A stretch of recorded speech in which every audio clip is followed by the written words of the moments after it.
They say progress never stops, and with this 750S, McLaren is betting the old ways, less weight and more power, are the only ways that matter, which is either romantic or the most expensive refusal to move on in history. It's 66 pounds lighter and 30 horsepower up on the 720S. But is it a meaningful evolution of the bloodline, or a final desperate lap for the pure, non-electrified V8?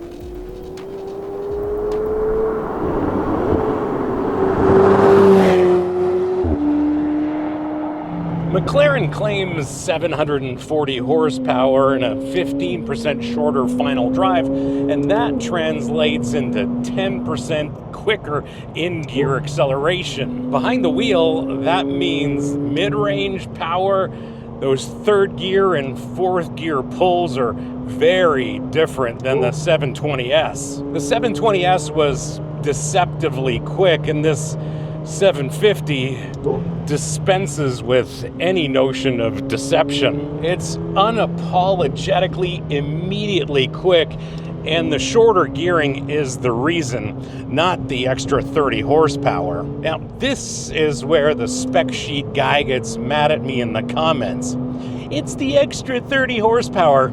No, sorry, it's the shorter gearing. It's leverage. McLaren's twin-turbo V8 has always been a clinical instrument, brutally effective, but not very vocal about it. McLaren addressed that in the 758 with a new standard sports exhaust and an intake sound generator. Yes, they call it ISG. It's a 4-liter twin-turbo V8 that now has an opinion about how it's being revved.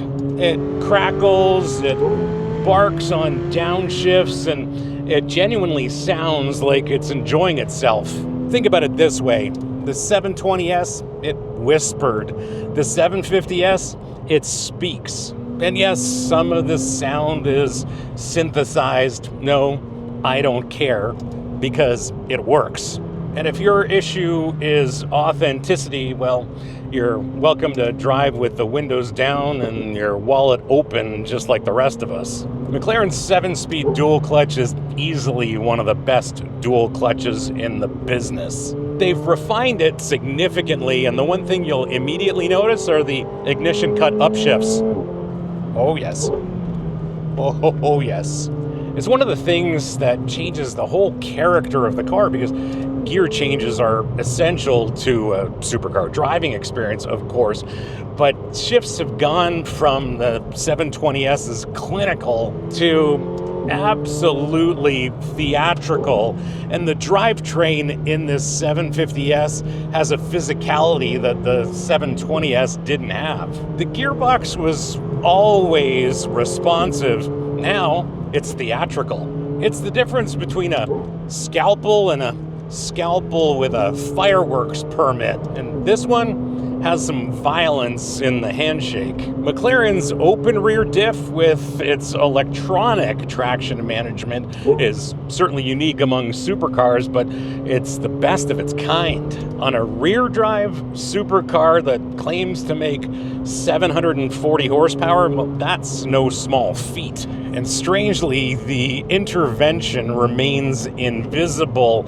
Even when you brake traction, it doesn't really intervene. It just sort of guides you through it. What's changed is the shorter gearing loads the tires more aggressively, so you're leaning on that system harder and sooner. It never flinches. For nerds like me, there are twin fuel pumps on board with higher pressure to achieve that bump of 30 horsepower. On the other hand, McLaren's underrating this engine. Independent tests showed that the 720S was making 800 horsepower at the crank. This one is north of that. The 765LT had some pretty rigid engine mounts, and you felt that immediately at startup. The 750S sits between the 720S and the 765LT in that regard. There's noticeably more vibration on startup. You'll definitely notice that, but it's not the full-on assault of the LT. Subscribers get notified when new episodes drop on this channel. Non-subscribers hope the algorithm will show it to them eventually. And if you want to control when you see our episodes on YouTube, well, that's what the subscribe button's for.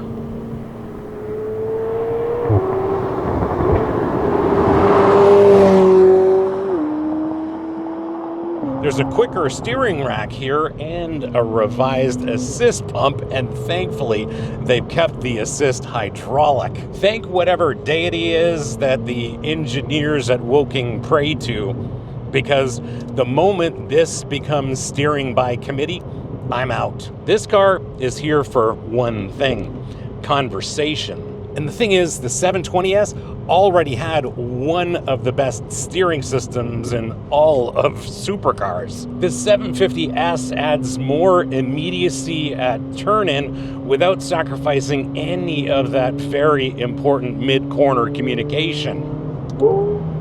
It tells you exactly how much grip remains. It's a faster conversation, not a louder one. Thankfully, the 750S retains McLaren's high brake pedal pressure philosophy, and it's refreshing to get in a car like this with a proper brake pedal. Once you've experienced it at speed, every other supercar's brakes feel like just a suggestion. Under heavy braking, you're being shoved forward, and under heavy deceleration, what you actually get is finer control and modulation out of this brake pedal. Under heavy braking, that 20% larger rear wing, which is supposed to be a direct takeoff from the 765 LT, adds some real downforce on the rear axle. It's absolutely, unequivocally noticeable under high-speed braking. You can feel it working. And confidence-inspiring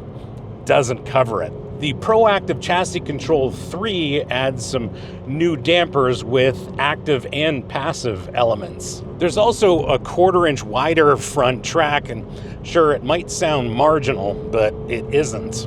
The thing is, the 720S already cornered flatter than a billiard table. This adds another level of body and wheel control that changes the way you can commit to a corner. You carry more speed because the chassis tells you very clearly that it can handle more speed. We've recently driven the Defender Octa and the Range Rover Sport SV Edition 2 with a similar hydraulically interlinked suspension. But don't forget, McLaren pioneered that on a 3,600-pound supercar with no anti-roll bars. In track mode, this is firm. In comfort, it cruises with a suppleness that rivals luxury sedans. No joke. The Octa and the SV Edition 2 proves that the suspension tech can scale. This 750S reminds you where it came from. This one has the upgraded carbon ceramic brakes, and it puts every other supercar's brakes on notice. This is just incredible how quickly it decelerates. If you want to support the channel beyond just watching, well, the merch store is open, and your support there means more time for us to produce episodes like this and less time worrying about manufacturer blacklists. No pressure, just an option.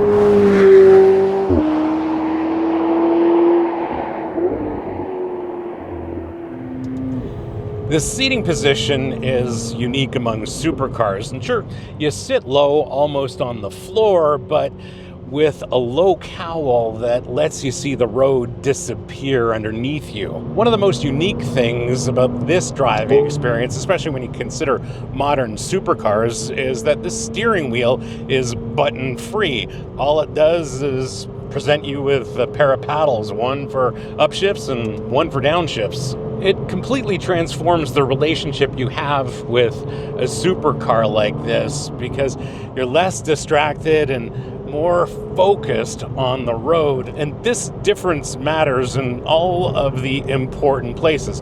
On a gorgeous road like this, or if you take your 750S to the track. Now, if you remember, the 720S had that party trick, that motorized instrument cluster that added weight and complexity that seemed at odds with a car obsessed with removing both. Here, McLaren fixed it. It's now fixed to the steering column. Apple CarPlay is finally standard. You can now save your preferred aero, handling, powertrain, and gearbox settings and recall them instantly. And every one of these changes reflects complaints about the 720S. McLaren has never pretended to be Bentley, and they're not starting now. And the best way they illustrate that is that you can see hints of that carbon fiber tub peeking out in different spots. You open the doors or look in different places, and you understand very quickly that this is a proper carbon fiber tub. You're sitting in a structural component, and McLaren wants you to know it. Some of the switchgear has been relocated, and at the end of the day, this is a cabin that prioritizes function and weight over luxury. And if that offends you, there's a very nice Aston Martin dealership down the road. Cargo storage in a supercar remains an exercise in compromise, but I'm pleasantly surprised with how much gear I can fit in the frunk of this 750S. I've got my full-size camera bag, a backpack, another bag, a tripod, water bottles, and probably a few more things. Here inside the cabin, there are a couple of cup holders. One's here, one is behind the infotainment system. There's a net here for maybe your phone perhaps, and there's a little bit of storage under the armrest, not much else, which is just fine. This is not a glove box car. This is a bring less stuff car. Making this more usable is the nose lift. It now completes its operation in 4 seconds, unlike the 720S, which seemed to operate at a glacial pace. And if you've ever scraped a carbon fiber splitter while pulling into a gas station when the old system was still thinking about lifting, well, you know why that matters. Handling and powertrain controls are now up here, easily within reach when your hands are on the steering wheel. There's no more reaching around for various buttons while you're trying to keep a 740 horsepower supercar going straight. The like button tells YouTube to share this episode with more people like you interested in an episode like this, and if this video gave you more information than a brochure or a press release, well, that's the entire ask.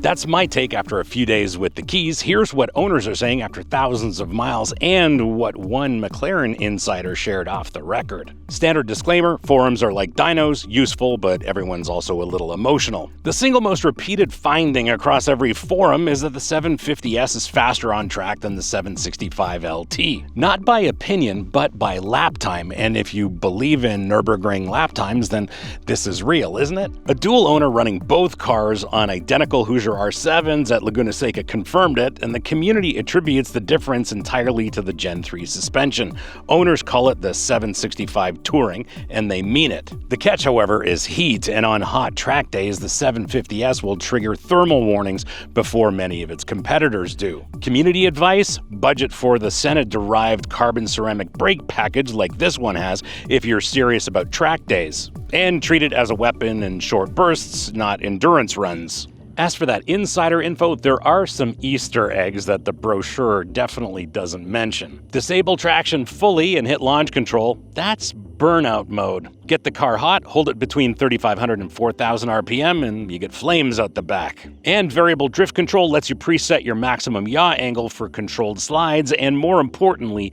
it engages more subtly than before. It's the kind of feature McLaren doesn't advertise because their lawyers would prefer you didn't know. What's interesting is that there's one term that pops up on forums frequently. It's forever car. It turns out the 750S is the one McLaren owners don't want to sell. If you own one of these or have some quality seat time behind the wheel of one of these, let me know in the comments what I got right and what I got wrong, because ownership experiences are much more valuable than anything I can learn in a week-long press loan, and I always read those comments.